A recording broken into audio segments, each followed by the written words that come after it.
plane together. You're watching BBC Breakfast. It's 12 minutes past 8. Now, it is every parent's worst nightmare. You turn your back for a second and your baby starts to choke.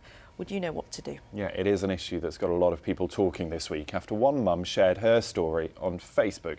Luckily for Alex and her son Theo, their story did have a happy ending.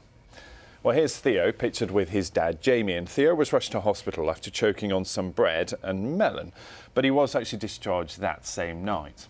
Oh, bless him. Let's talk to Steve Carter from the Royal Life Saving Society and Francesca Lowe, who delivers training in baby first aid after a very similar incident happened with her son Thomas. And just briefly tell us what happened with Thomas.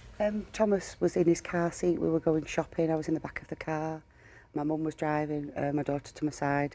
I looked left and he'd turned blue. He was premature and 2 weeks old, so I pulled him out of the car seat, hit him on the back, turned him back over when his colour had come back in his face, but I weren't sure if he was breathing.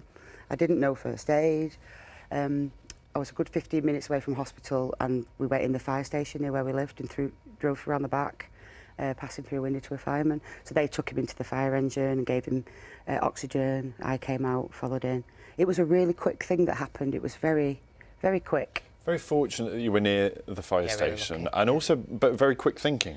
Yeah, that you could go somewhere like that. I'd probably assume that I drove past, I wouldn't know how to get in or find anyone inside, but it worked in your situation. I was really lucky. There was 12 firemen in a yard doing an exercise training. Wow. I was like in the right place at the right time. And what had he choked on? I think just reflux. We'll never really know. I mean, he was premature, he's tiny. Maybe his head tilted in the car seat, just brought a bit of milk up and it got stuck. But it was really quiet. Obviously, there was no noise. He was just blue. But it shows it just takes a moment, doesn't it? Literally take your eye off for a second and that's when it happens. And so, Steve, if you find yourself in that situation, the one that Francesca found herself in, or any other parent, what should be your first response? What should parents be thinking about? OK, we've got to be mindful about the airway, because obviously the airway is now closed. Yes. And if once we've identified that choking is the cause, then we need to go into the treatment for choking. And the main treatment for choking is that we get the little one and support their head, because we always have to support the little baby's head. Make sure the little one is about 45-degree angles down, because what we're doing now is, whereas an adult and a child we can encourage to cough, and we can cough, but the little ones have got no comprehension of coughing. So we need to use gravity in this case. So nice firm base, which would be my knee, because I'm sitting down in this point, and do 5 sharp back blows. 3, 4, 5. So and after doing checking each one, and really, I mean, they would probably be a little bit harder than that actually in the real world sort of thing. But 5 of those, and if that hasn't cleared it, then we can turn them over, put them onto their back, and and go into this 2 fingers into the centre of the chest and do 5 sharp chest thrusts. And it's 1, 2, 3, 4, 5. And again, if that hasn't worked, we turn back again, and we go into the 5 sharp back blows in between those shoulders. It's and really we keep hard. alternating that through. If that is completely unsuccessful, then the next stage of that would be the full cardiopulmonary resuscitation CPR process. And that applies, to babies that are sort of younger than 12 months old? Yeah, if they're a little bit older, that changes, doesn't it? So what should parents be mindful of then if they're a little bit older? Because if they're a little bit older, the only difference really we've got, instead of using the gravity side of things where we're doing the chest thrust, we go into what they call the abdominal thrust instead. Right. So that's where you stand behind somebody, and I'll just put that one down there for a second. You literally go between the belly button and underneath the rib cage, and you drive in, and you force it into the abdominal muscle into there. And Francesca, from your experience, you've now turned that into a vocation. You've been teaching people about baby first aid. Clearly that advice is very welcome, but do you find there is a lack of understanding from many parents, because there's so many things to contend with? I think most people do first aid at work. You don't necessarily do paediatric first aid. You wouldn't necessarily, as a parent, go and look for a first aid course unless something's happened.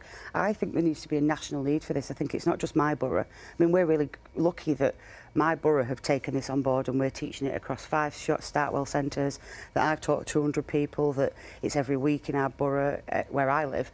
And obviously that means that, say, 2,000 people have now learned paediatric first aid. We do the Royal Lifesaving Society, save a baby's life. And I obviously teach these mums, dads, grandparents and see the difference when they come in not knowing and when they leave with loads of knowledge and confidence to do it. You just never know, do you, if it's going to happen? No, you don't know, and you do your best to chop Yeah. up the food to the right size. But with this case, they said they followed all of those rules, and Yeah. it still happened. So you can't turn away It's from that a moment, precaution, can that you? sit, Yeah. chop, chew, they say, don't they? Sit still. And I'm aware of things like olives, chocolate, eggs that are hard, lollies.